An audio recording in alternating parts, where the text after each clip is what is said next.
Hey everyone, you're watching, you're listening to No Restraints with Rudy Caseres. This is episode 4, and my guest today, I'm so thankful that she's finally going to come on. It's my first time ever talking to her, so this is great. Julia Stabler, who's been sharing her story of living with bipolar on Instagram, and she's been doing such great work there. She's a great writer, and she's got a lot of great followers as well. Really bearing her soul, showing her raw honesty. So I really appreciate that. So I'm glad that she's finally on. And you can follow her on Instagram at Julia_lives_bipolar. And you can also see all of her posts in blog form at julialivesbipolar.com. So I want to make sure there's not a whole lot of announcements this week. Of course, next week, I have another guest on, and what I've learned is to never announce a guest 1 week in advance. So just know that there is one, and I have my Mighty Facebook Live the week after that as well. My event, Heartbreak and Healing, Your Stories of Love, Loss, and Lunacy, is just about 2.5 weeks away. So I hope you can join me if you're living in the LA area.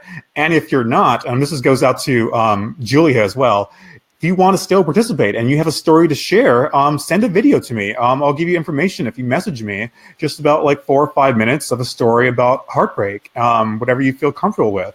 So those are my things for today.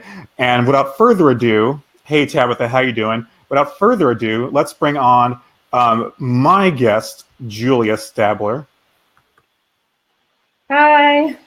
How are you? I'm great. Thank you so much for having me on the show.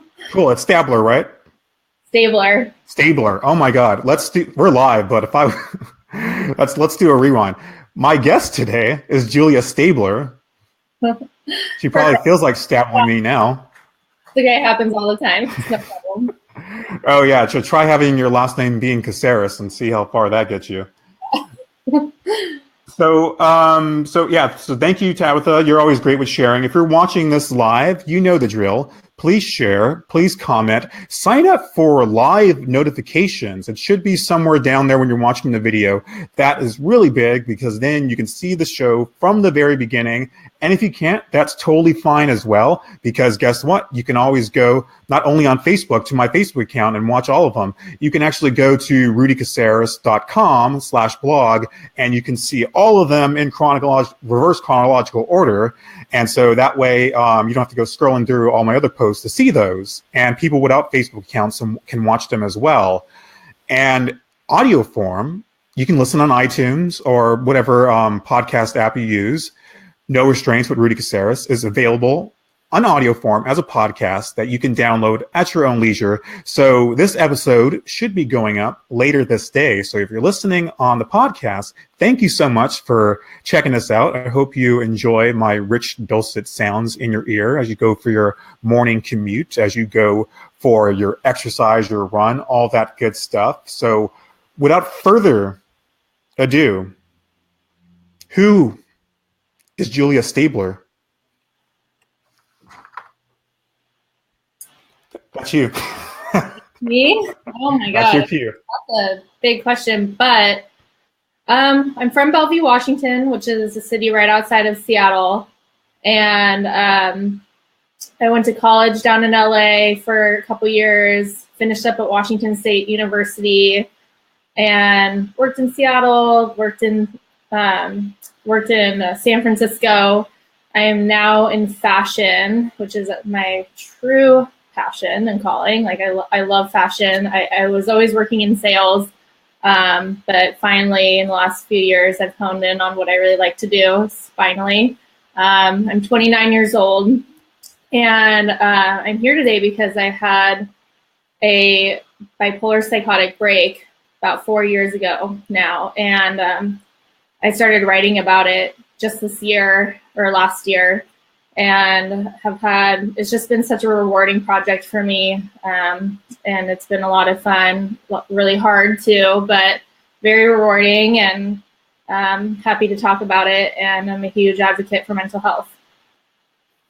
Yes, and we have plenty to talk about. I know we're not going to get to all of these questions, but I have done my homework, as I always do, because I'm a broadcast journalist, don't you know?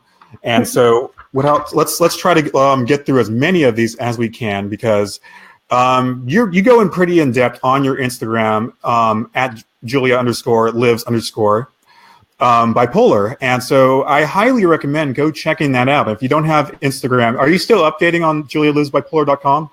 Yeah. Mm-hmm. Cool. So if you don't have Instagram, or you want to, what was that?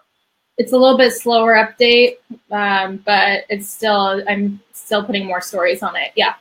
Yeah, but I appreciate you doing that, because it helps get as many eyes as possible on your content. So I'm very big on that. That's why this is also an audio podcast, and I put this on my website as well. So, because when we have a message that's worth sharing, we have to do all we can. And you know that. You do social media marketing, so you're also very good at making sure that you reach the largest audience, especially when you have a message as powerful as yours. So obviously you talk a lot about your hospitalization and bipolar and psychosis, but let's go before that. Let's talk about your life, childhood. Was there any other traumatic events, anything that could have caused the psychosis and the mania and bipolar symptoms later on in your life? Anything you can think of? It runs in my family. So, but it's weird because my family, like my parents, it never really clicked to them that I could be bipolar, even though there's been bipolar and schizophrenia on my dad's side. But when I was younger, I was very competitive. I got all A's for the most part, and I put a lot of pressure on myself to kind of I'm a go-getter. I like to start businesses and try new things and whatever. So I was always just kind of putting a lot of pressure on myself. And I was a really competitive cheerleader for a long time. Once I got to college, my body was just kind of done with that. And I got into a place where I didn't really know who I was anymore. When I left my sport and I left my home, I was a pretty lost kid. And so I was just kind of depressed, and I didn't really know what to do with myself. So I think that just leaving home and the stress of leaving home, the stress of not really having my full identity anymore, and going off to college was a huge trigger for me. Now, you talked about running in your family. Did you see it firsthand with other family members? Have you heard about stories that may have happened in the past that your parents told you? Yeah, it doesn't, my dad might be bipolar. I don't know. He's able to function just the way he is. And he's never been diagnosed or anything, but we are a lot alike, me and my dad. So, but it runs on his side of the family. And there were family members on that side that nobody's ever been diagnosed. That's the problem. But there's just enough kind of speculation that we could have had an eye out for it. But I think that my family was just so unaware, and just we didn't have an eye on it, obviously. Now, can you go a little bit more in detail about what it means, at least to you, to be maybe bipolar? Maybe the bipolar, like my dad, for example, just like moody. I was a moody kid even. That's scientifically, actually, I think one of the precursors to being bipolar is if you have a lot of tantrums, or you're really, you just have intense emotions. I've always had intense emotions, and so does my dad, but he's able to just, I don't know, he just moves through his life and he's fine. But the thing that really made me wonder, when I was in college, I was very, very depressed. And so, and I didn't really have a vocabulary for that, though. I didn't really think that me, superstar Julia Stabler, ex-cheer captain, could be depressed. But I was super depressed. So I went in to get help because my professors, who were super supportive of me, kind of mentioned hey, I think you might just, you should just go get it checked out. And I was like, okay. And so when I got checked out, just the symptoms that they heard, which included staying up all night to write papers a lot, I would do that a lot, sounded like it might be bipolar to them. So sent me to the doctor. The doctor said, yeah, I think you're bipolar at Washington State University. And when I got the medicine, but when I called my parents to let them know what I'd been diagnosed with, they were frightened and they were like, oh gosh, like, are you sure? Like, can you get a second opinion? And so I had no idea about what mental health, the differences between a psychologist and a psychiatrist. And so I went to a psychologist who ran me through a bunch of tests and said, no, you're just a very sensitive person. Just take care of yourself and eat right and exercise and you should be fine. And then a couple years later, I struggled for those years and I was like, I'm going to go to, my spin classes, my yoga classes, my chiropractic.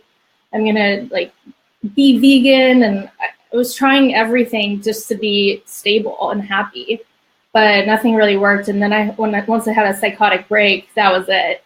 It was like, okay, you're like 100% bipolar. Very clear sign. Now we're going to go really in depth to that now, and I'll get to your comment, Tabitha. If you're just joining us right now, I'm talking with Julia Stabler, and we're talking all kinds of things bipolar. And one of the things that I really want to know more about in detail is it wasn't a slow process, it was a fast process, but I want to know those days leading up to when you realize that you're manic. Did other people tell you that? Did you not believe it? Was there something immediately different that felt different, whether you wanted to use the word mania or not? Can you go through those days? My family and my friends did not have a vocabulary for that at the time. And nobody knew. Everybody was like, people pointed out that I was like kind of agitated, kind of bitchy, and they just felt like something was different and something was off. But nobody really knew the words to put to that. And then when I had like my my very acute manic episode, when I was on a girls' trip vacation right before I went psychotic, it was super clear because I didn't want to spend time with my friends and I abandoned them to go spend time with random people, and I put myself in really dangerous situations. And that's behavior that I never would have engaged in normally. If I wasn't manic, that would not have happened. But at the time, my friends were irritated with me and they were upset because they just couldn't understand why I was acting that way. And my best friend was on the phone with me, Julia, why are you acting like this? And all I could tell her was that I didn't know, and that I just had something inside me that was telling me I had to do these things for some, universe reason. I don't know what it is, but like God is mandating that I need to do these things, and we'll find out later. And when we found out, it was because I was mentally ill. Oh. So. Quite a twist. Let's make sure I get to Tabitha's comment. School teachers noticing seriously matters and can be life-changing. So glad someone saw something and said something. Happened to me too, but I'm high school and I'm so thankful. So she can relate. And so thank you, Tabitha. Absolutely. Teachers are so important and they do such a good job. I never would have had that on my radar at all if they hadn't said anything, and I'm still friends with those people, those professors. And they can have a big impact in a negative way, especially when they don't care, or think you're faking it, or you're just trying to get out of doing homework, or all this and that. And so there's still a lot of education to be done, and a lot more sensitivity training that needs to be done in high schools, junior highs, college campuses. Would you agree? Oh, yeah. Mm-hmm. Yeah, I've thought that it would be such a great initiative to just do more mental health training for staff and students. I wish I had learned all these things and warning signs, symptoms, things that I can take action on when I was in middle school. or high school, because high school is really when a lot of stuff starts presenting, especially bipolar. That's kind of the time, high school and college. So Now, going back to the mania, talk me through the process from the initial onset of mania to the psychosis and the hospitalization. What were some of the highlights or lowlights of that experience, and how long did that take in total? highlights. Well, I'm not really sure when it started. I think that I was going through just highs and lows for probably the whole year beforehand. And I would get really high and really low, but maybe over the holidays, the psychosis happened in mid-March. And I think over the holidays was when I was pretty low. And then like I started ramping up for the next 3 months. And I was very stressed at work. Stress is like my number one trigger. Stress from work is a huge thing. So that's why I'm really happy with my position right now and what I'm doing right now. It took me a long time to figure out kind of my space, but I was very stressed at work and very stressed with boys. Boys are always a trigger too. You're telling me. Yeah, but I mean, heartbreak is just, I think that is one of the main causes of big episodes. I've just heard it over and over again from people. And so, but yeah, a combination of kind of work stress, boy stress over those months. I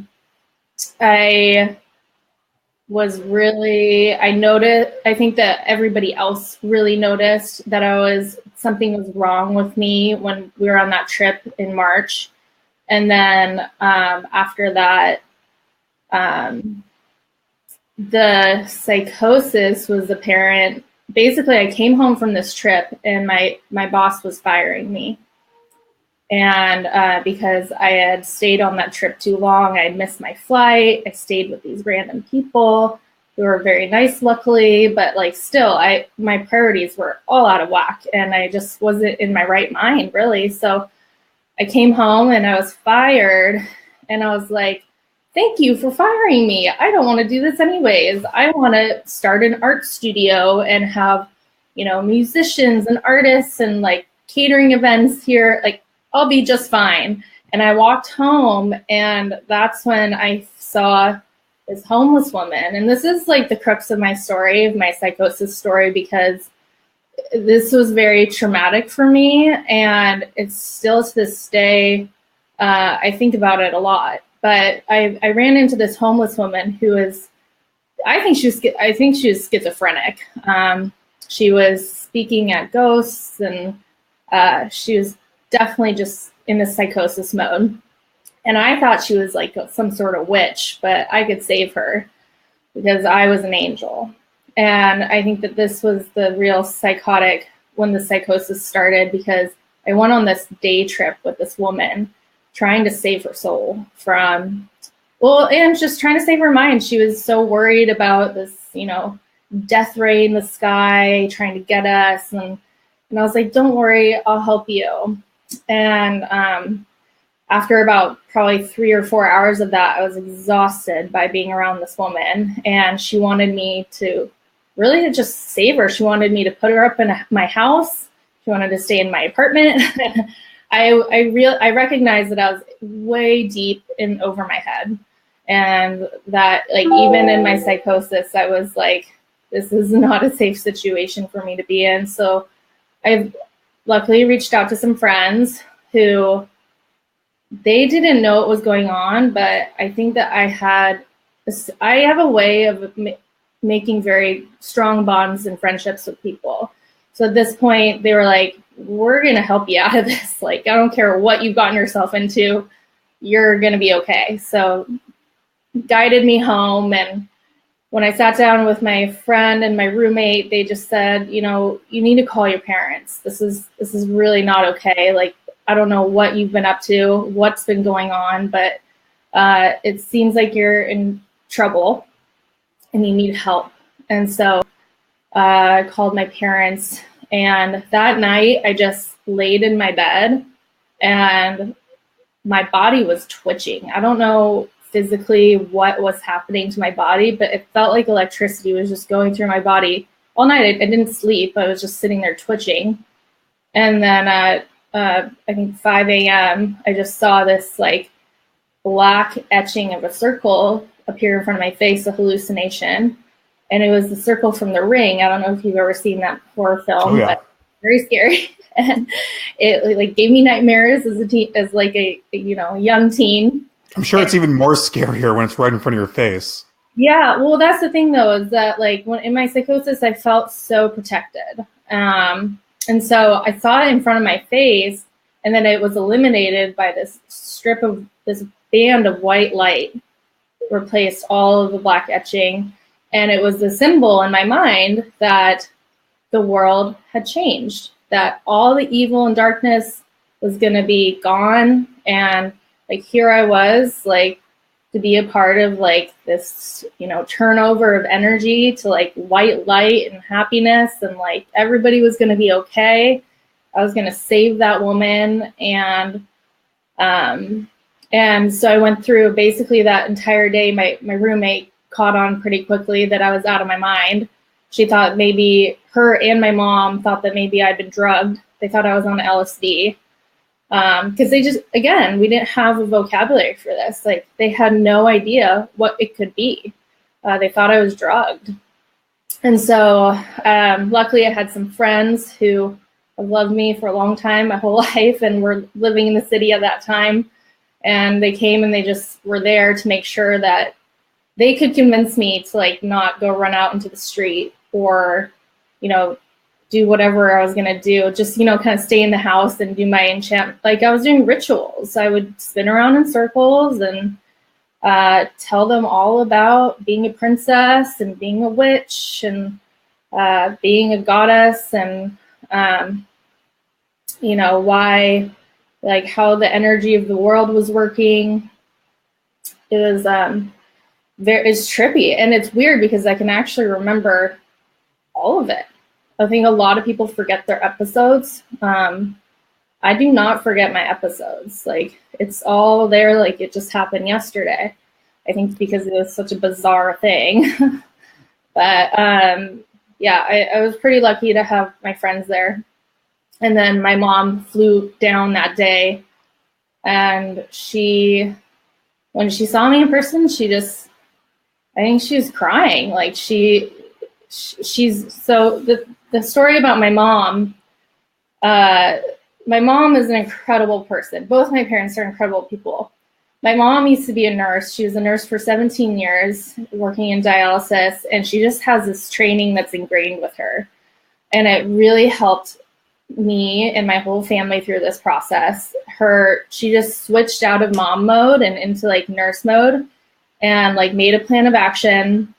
She called my aunt, who had lived in the city for 30 years, who doesn't live there anymore. But like, she said, which hospital should I take her to? I think she's like been drugged or something. We need to take her to the ER now. And very calmly, like with the help of my friends, like they convinced me to take a shower, and they put some clothes in a backpack and some snacks in a bag, and they convinced me that they just asked me to follow them. And in my mind, I was thinking, oh, they're taking me to the airport. We're going to fly to France because I'm the Queen of France now. And so I followed them. And then, we come upon this huge San Francisco General Hospital, huge hospital. And it's all brick. And I thought in my head, oh, we're at Hogwarts because I'm a witch. So I'm going to be going to Hogwarts now.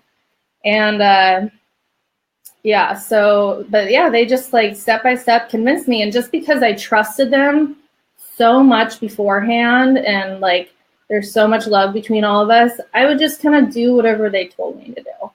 And that's definitely not the case for a lot of people when they're admitted. And I think that something that they did that was really helpful was they didn't tell me the next steps. They just said, do this, because they didn't want to try to tell me what was going to happen or that I was out of my mind or anything. They just, kind of breadcrumbed me to the hospital. Now, now Now, looking now looking, now looking now back, looking back, do you see that as manipulative? No. In a state of psychosis, I think that hospitalization is the answer. As much as I hated being in the hospital, and I think that hospitals need a lot of work, and that's me a huge initiative over my lifetime is making sure that hospitals get more funding, because it was not nice being in the hospital. What were they supposed to do? They can't take care. They don't even know what bipolar is. I needed a diagnosis. I needed medication, and it was hard for everybody for me to be there. But in the long run, I think it saved my life. Okay, we'll go more into the hospitalization. And thanks again for your comments, Tabitha. Talking with Julia Stabler, No Restraints with Rudy Caseres. This is episode 4. So the other 3 episodes are not only on my Facebook page, facebook.com/Rudy Caseres. They're also on my website, rudycaseres.com/blog, and on iTunes in audio form. So one thing that you had mentioned was this feeling of wanting to be a healer and very into mysticism. Do you think has always been part of your essence, even now? Yeah, probably. I was super interested in that stuff before, college, when I was trying to find my religion. I've never had religion in my life, really, just good people and good morals. But I definitely have always been kind of interested in that. And I think it's a part of my personality, kind of. So how do you see that manifest right now? Well, after everything that happened, I let it go a lot. I don't really believe a lot of the things that I used to believe.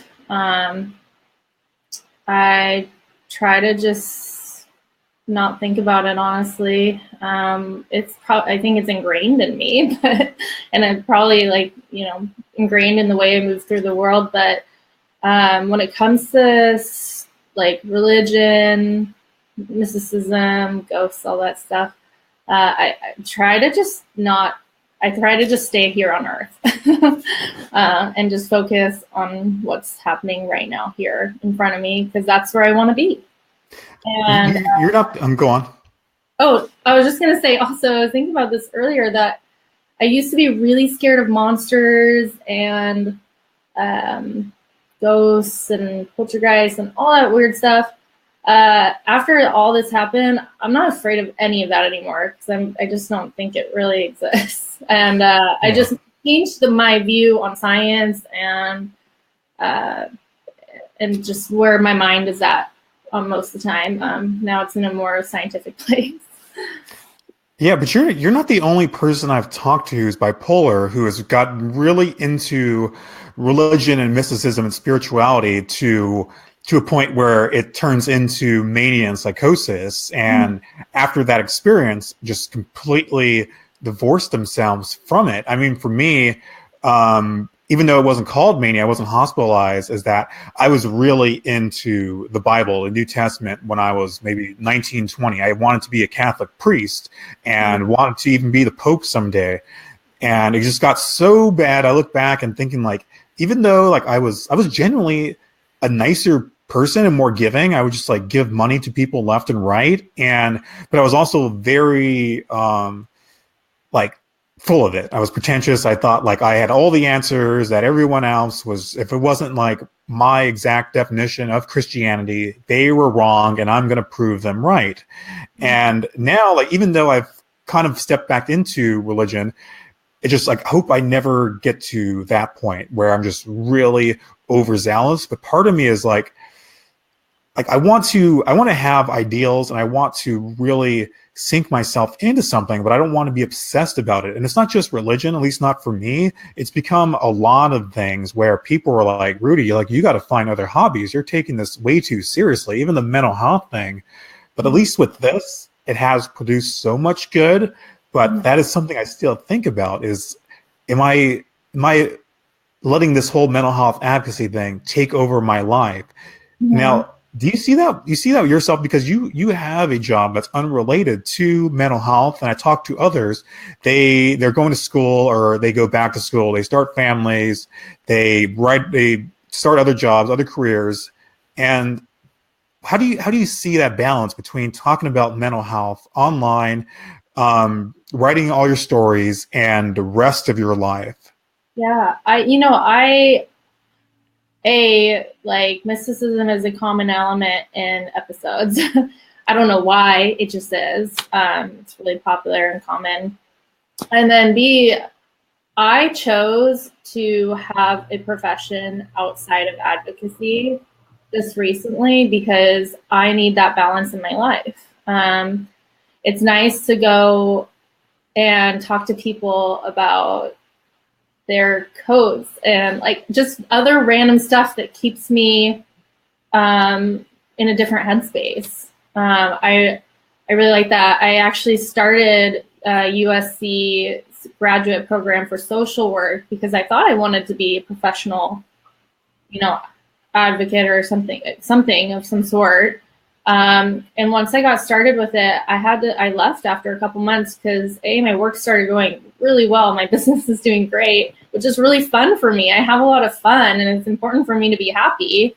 And then B, it was just thinking about all this stuff all the time. It's too consuming for me. I need to not get obsessed with things. I need to kind of keep the playing field just really even in my life, even keeled. And that's by forgetting about that I'm bipolar sometimes, a lot. I like to talk about being bipolar a lot, but I also like to forget about being bipolar a lot. Yeah, whenever people ask me about advice, how to be like a mental health advocate or a speaker or a writer, I want to tell them, like, don't. I don't understand why anyone would want to do that to themselves and risk worsening their mental health, becoming suicidal, dealing with constant rejection and financial hurdles and just general miserableness. And I remember one of the most interesting pieces of advice, and I know not everyone's going to agree with this, is when I was doing acting, and I had an instructor who basically told me the same thing about acting. Like, I don't get why anyone would want to be an actor full time, but if you do want to do this, if you're stupid enough to want to do this, and with anything, find what you love and let it kill you.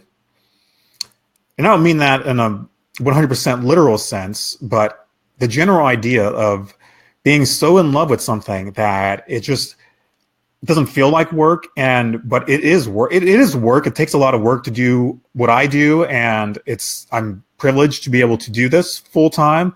Not that like I'm just rolling in dough or anything like that, but it is something that unless you're willing to commit to it and suffer all that you have to suffer through, I wouldn't recommend it to anyone else. So I appreciate that you're able to find that balance, because I see a lot of burnout in mental health advocacy. People who have all these ideals, they want to do podcasts, they want to write books, they want to do all this stuff. And then like a few weeks later, you never hear from them again.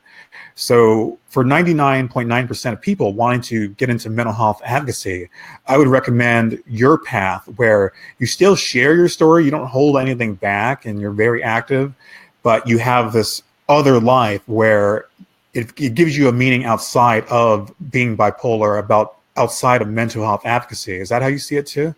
Totally. Yeah. I also just think that my advocacy is just an extension of my personality, because I'm kind of an I'm an open book anyways. And I think that, I knew right away that I wanted to write a book.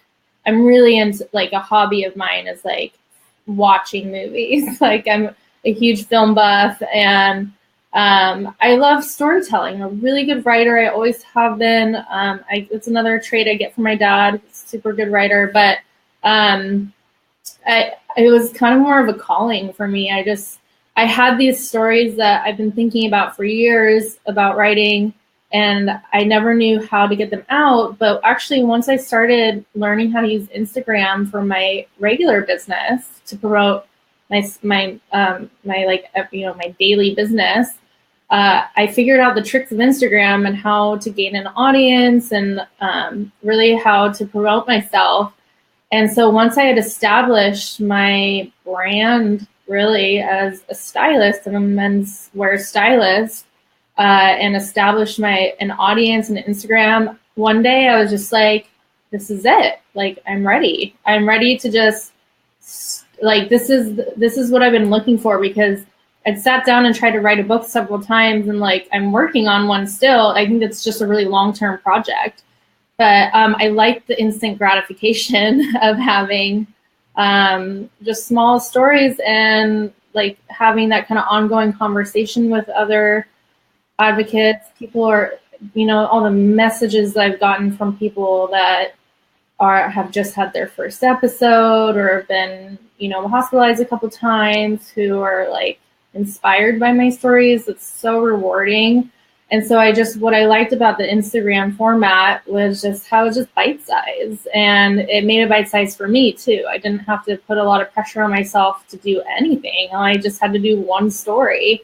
And then after I did one story, I was like, which one am I going to do next? And I started out pretty easy with it, pretty light, just to ease myself into being more public, because becoming an advocate is also becoming a more public person, which can be stressful. And so I would ease myself into that by just doing kind of lighter stories. And then it came to a point where I was like, okay, I just want to blow them all away. Here's the psychosis story. And like, I did like a series of like my hard stories, the hardest stories that I had. And I felt pretty badass after that. Yeah. And your stories are more detailed. I mean, anytime I think about like, oh, is this post too long? Like I see your posts and I see others who write short stories in their Instagram posts, and they get a lot of engagement, because it's not just about like, oh, like, look at me, I'm so hot, or this is what I ate today, and like if you agree and stuff like that. You get a lot of really meaningful comments in there, and you're always very responsive, and you really have created this community. There's so many different people who are always liking your post and really appreciate what you're sharing, because even though you're talking about from your personal experience, it is relatable to people, and you tell it in a way that isn't, you're not trying to dress it up. You're not trying to talk about like in a way that's so distanced. Like, you're really trying to relive these memories and be so raw, and people do appreciate that, because there's not enough of that, especially on Instagram. Yeah. I agree. I don't know how it happened, but this is one of the coolest things I've ever done in my life. It's like pretty unique and popular. And I mean, I couldn't be more thankful for that. Like, I mean, I would do it anyways, even if it wasn't popular and or unique or whatever. I mean, there's tons of things I do that aren't unique, but I mean, I would have done it anyways. But it's been really cool for me to just have people, in my everyday life walk up to me and say, hey, I read your posts. Like, whoa, like, that was so cool. Like, thank you so much. Or my brother's bipolar, or, my husband, or, this helps me understand better. And that's really the reason why I write them the way I write them, is because I just want a window. I want people to see. I don't necessarily want people to like feel bad for me or like anything like that. I just want them to see what it's like. So that I think that if there's more consciousness around what these things look like and how they present, then you won't be like my family, who will be like, is she like on drugs? Like, what's wrong with her? Yeah. You'll be like, oh, like, it runs in our family. Maybe she's bipolar. Like, and, I think that there's a lot of work to be done around helping people recognize these things and get the process started with doctors. And then there's a whole other world, which I will definitely be interested in joining later in my life, that has to do with overhauling the hospitals and that whole system. Because, I mean, it's like things are kind of broken now. So this is just starting advocacy, just by being able to, shed light on what it is. Have you had an experience yet where someone stopped you at Starbucks and is like, "Oh my God, you're Julia Lives Bipolar"? Not yet. That would be really cool. Um, Someday. yeah, I run two Instagrams though, so like sometimes I see people around my hometown, and I'm like, oh, I recognize that person. So I wonder if people are thinking that about me. Like, Yeah. I So know. I want to circle back to the hospitalization because there's a lot of particular things I want to get to, and while I still have you, so to, so you go into the hospital, and what is that experience right away? Because you definitely didn't think that you were going to be in a psych ward. What was your perception of psych wards before that? Before you were a patient? Well, I don't really know if I had an opinion on psych wards before. I just, you know, thought that they would be a scary place or scary. What's that movie? Like One Flew Over the Cuckoo's Nest or something. Yes. Like, but when I went there, I truly, in my heart of hearts, believed that I was going to be crossed over to the other side of the door and I would be in Hogwarts. I thought that I was on a mission and that I was a witch and that I was not in the psych ward. Like, I was just in the psych ward because, like, you know, that's the mission because I have to get through they'll flush me down a toilet or something and I'll be on the other side. Like, I was 100% out of my mind. So I wasn't like, oh, they put me in a psych ward. I was like, I'm on a mission from God. Like, they're going to see, you know? Now, walk me through the process where you realize, like, oh my God, I'm in here. I'm in a psych hospital, and this is this is not what I thought it would be, and this is not where I want to be. I know that moment well. Yeah, it was on right after they checked me into the ER, maybe a few hours later, the doctor saw me, and she was this young Asian woman, super nice, super sweet, and she just had such a sad look on her. You could just tell she was so sad, and she was explaining to me that I was having a bipolar psychotic break, and I just looked at her, and I was like, "Wait, what?" And she was like, and she explained it again. And I just remember just this feeling of like kind of an outer body experience of just being like, they have me in here because they think I'm crazy. But I also was like, I'm probably crazy. Like, I'm a very like trusting human. So like, I was like, oh my God, like I believed. I was like, oh, I'm having a psychotic break. Like, this isn't real. And so I asked her, I was like, so none of this is even real? And she just said, no, I'm so sorry. And you could just see she was almost about to cry. And she's like, I'm so sorry. It's not real. And I was just like, and it, right away, I snapped back into my psychosis. And I said, well, what school did you even go to? Like, I was giving her a hard time. So what school did you even go to? And she was like, UCLA for undergrad. And I was like, and for med school? Or like Harvard for undergrad, and then like UCLA for grad or for med school or something. And I was like, fine, because obviously those are really good schools, and I knew that. So then I was like, but I just went right back to my corner and started spinning in circles. And that was like my thing when I was psychotic, was I would spin in circles because I thought it was changing the energy of the earth from negative to positive. Now, you had talked about in your Instagram post that you were threatened to, if you didn't take meds on your own, that you would be basically forced injection. And you talked about solitary confinement with even people that are pro forced treatment would say that that's a step too far. And so talk me how that happened and what it was like to be in solitary confinement.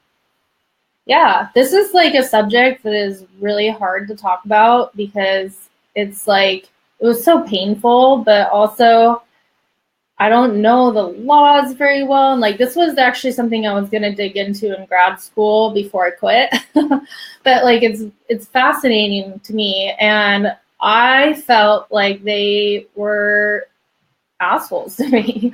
They put me in solitary because I was upsetting, like being disruptive. I was like dancing around the halls and like not taking my medicine. And so they put me in this little room, which was right out front. It had a mirror, not a mirror, a window in it, so I could see outside. But right when I got in there, I honestly don't know if it was a act of rebellion or genuine need to like relieve myself. But I started knocking on the window to ask for somebody to let me go to the bathroom, and nobody would even look at me. I don't know if they were on orders to ignore me or if people were just ignoring me. I don't know, but I said, okay, well, I'm going to go pee in here if you don't let me out. And so I just went in the corner and I peed. And there was this one guy, nurse there, who was this older gentleman, and he was super friendly to me. And he had been on the night, he was a night nurse, and so he had been on the night staff, and we had like a rapport, I guess. And finally he walked by, and I said, hey, like I peed in here, they wouldn't let me out. And he just seemed like he was appalled. He was just like, I'm so sorry. And he's like, I'll be in there right away. And he came and cleaned it up. And so that was really nice. But because I wouldn't take my meds, the day shift head honcho lady just brought over 2 security guards and, gave me a choice to take my medicine by mouth or by injection. And I was super rebellious and not going to do what they wanted me to do. And so I just said, if you're going to give me medicine, it's going to have to be through injection because I'm not fucking taking it in my mouth. and they, put my hands behind my back and like bent me over this like table. And I could have sworn, the hard part is that I can't get my hospital records unless I send a physical letter to go to do that. And which it's actually sitting in my room. Like I might do it someday, but it's just so traumatic that I just want to know what their side is, because I felt like 2 huge men, like, bending me over a table was like not necessary. I'm kind of a strong girl, but like I was very, very tiny at that time. Like I was not stronger than them. And so then they injected me there and I blacked out, and then they put me in an ambulance and sent me to the actual psych ward. Before that, I was at what do you call it? The ER. I was in the ER. So then they sent me to the regular psych ward, which was a lot better. It was like totally fine there. I hated it there too, but it was a good experience. Yeah, no, I definitely think that what you described, if I can speak for myself, is definitely abuse and shouldn't happen. Hey, Michelle Hammer, if you have any questions to ask Julia Stabler, please go for it. If anyone else is watching this, if you're watching this later on in the day or in the week or year, feel free to ask questions and we'll get to you as soon as we can. Now, like I had said, we're not going to be able to get to every single thing that we talked about, but you had mentioned one person that was empathetic. Can you talk about other people in the psych ward, or things that help you get by, pass the time, made you feel like you weren't a completely bad person? Yeah.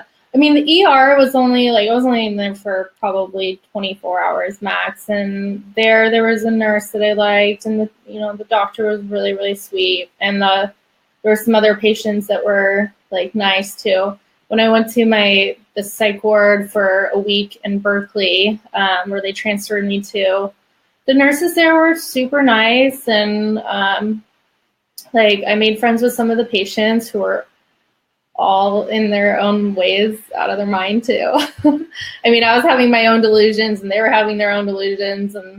But yeah, we would play games and do art and do some yoga. But probably the most helpful thing for me in that situation was my family being there and some friends who would talk to me on the phone. and a couple of friends who came to visit. It's like just so scary being in a position where like I have no control. I felt like I had no control.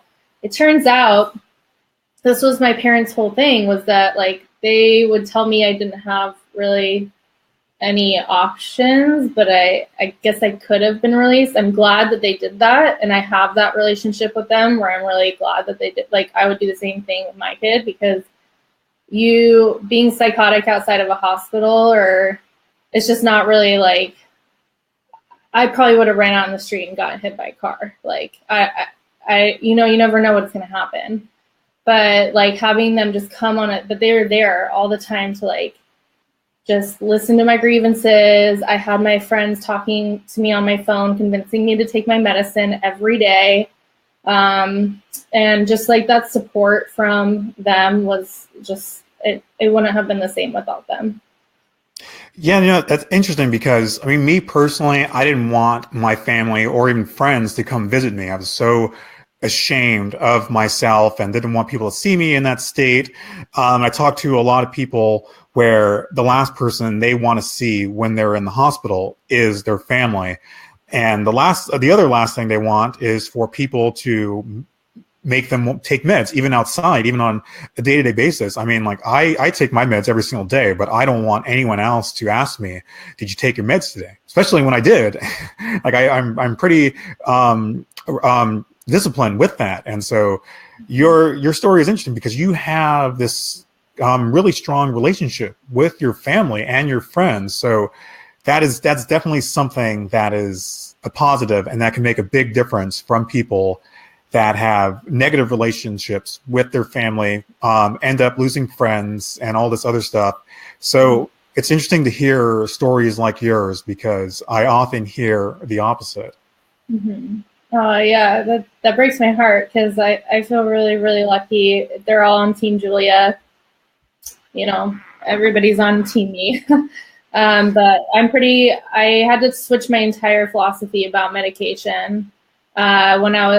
I've never been a medication person ever. And when I was in there, I did not want to take it. I was not into it.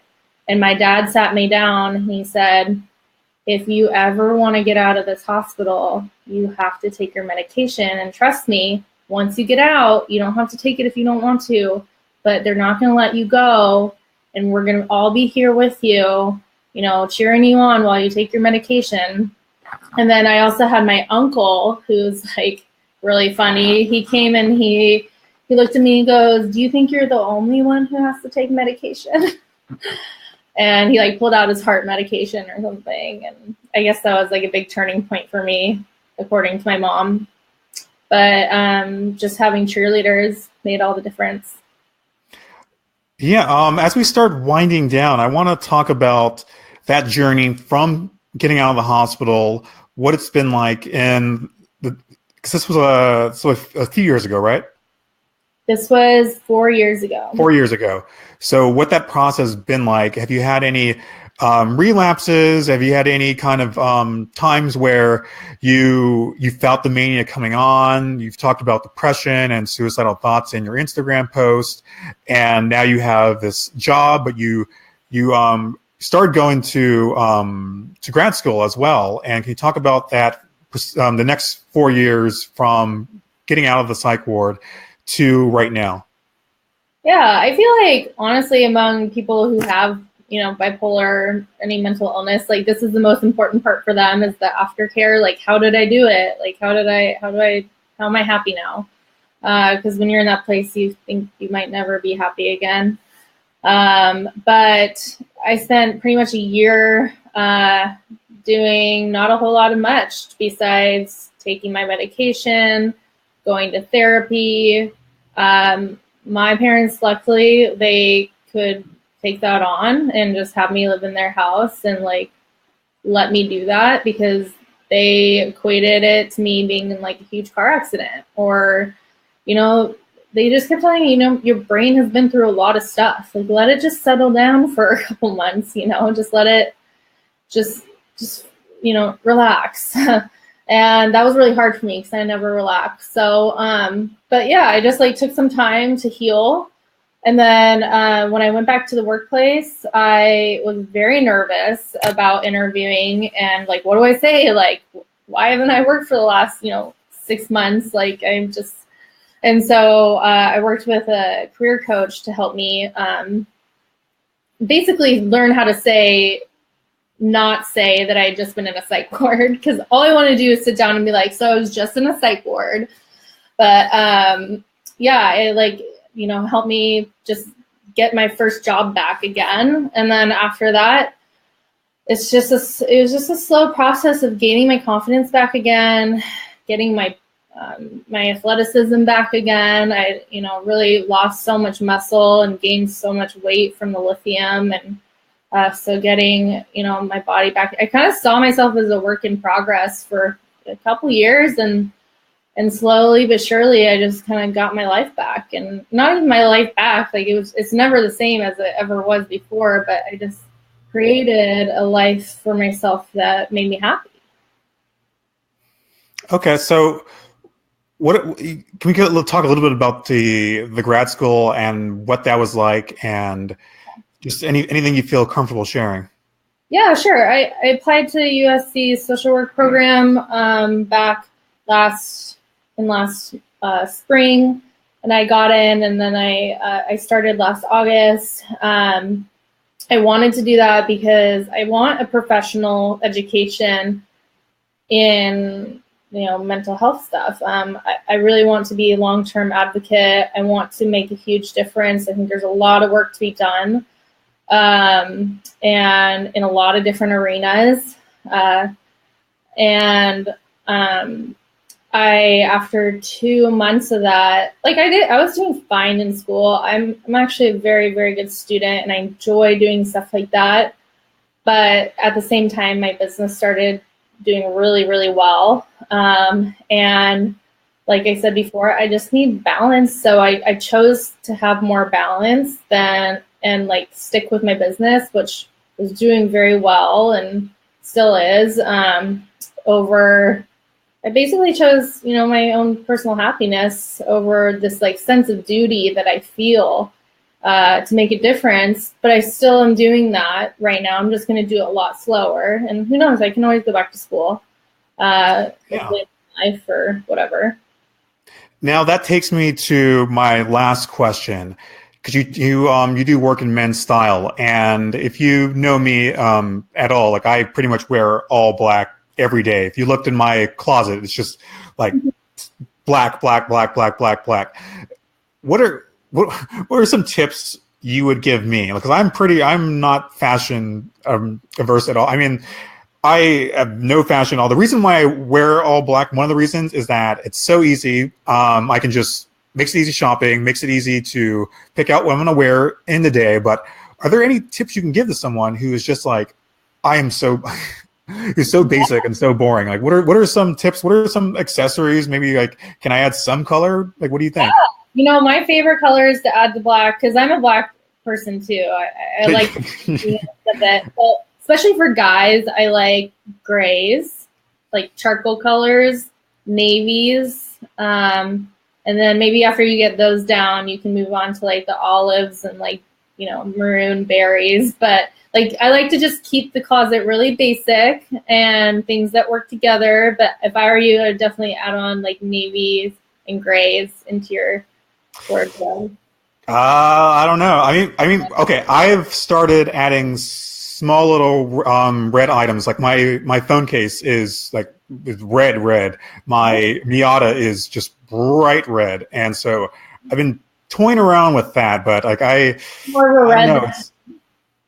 Yeah, I know. Then add in more colors too. I love that.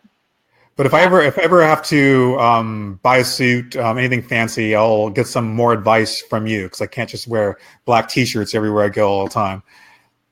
So, yeah, I can do shirts, suits, do 5 pockets, chinos, all sorts of stuff. Yeah, so we'll definitely have to keep in touch. So we're gonna take it home now. I'll let you take over the screen, Julia Stabler. If you can give any parting thoughts, maybe some guidance to people who are going through mania, going through that diagnosis process, who might even be recently hospitalized. Any kind of final thoughts that you can give to people, give to this experience, this interview that we talked about, maybe things that we might have missed, and where people can find you and follow you. So without further ado, I'll let you take over the screen. All right. Well, thank you guys so much for letting me share my thoughts with you for the last hour.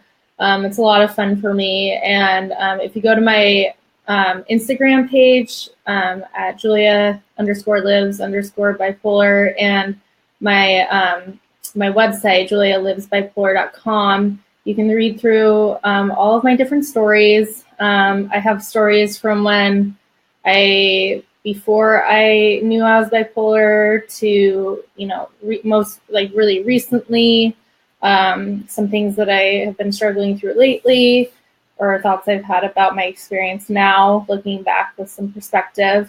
I think the most important message I want to give to you guys is that it's a long journey. You're in it for the long haul, and, make sure that you just take steps every day that are going to help you get better.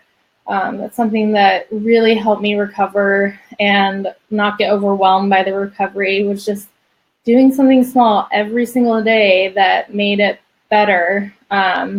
Whether it's cleaning up your room, or like making that doctor's appointment, or finding a new therapist, or whatever.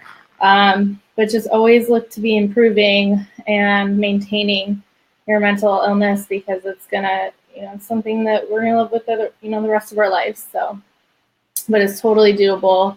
You can definitely you can create a life that will make you super happy.